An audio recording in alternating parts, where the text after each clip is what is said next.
Hi, I'm horticulturist Gary Bachman. It's time for another daily dose of hort. Here we are, we're early March. I have container planting on the brain right now after we got past Freeze-mageddon. And so I've been putting a lot of things into, like 2 and 3 gallon black containers. And I make a point of saying that the potting mix, what you choose, is really important for these pots. Well, for a pot like this size, I'll use the professional growing mix. This is that Jolly Gardener brand that I talk about a lot. It could be Pro Mix. As long as it's one of the professional growing mixes, they work fine in this. But when we get into these 15 and 25 gallon containers that I like to use, using the Jolly Gardener gets to be a little bit too much. I mean, there's not enough airspace and it really holds on to a lot of water.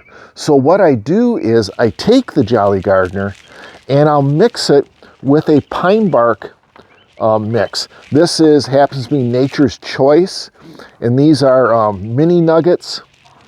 And you may think that, there's a lot of big chunks in here, Gare, and I'll tell you, and actually there is. Probably like better something like in a 3/4 inch screen. We just can't get that as homeowners. So these mini bark nuggets, and then what I do is I mix the two together. And you can see the mix here. We've got the professional growing mix here. We've got the pine bark nuggets. I'll put this into the big pots, and the pots still have enough water holding capacity, but they don't get oversaturated and there's enough drainage in that pot for the plants to thrive.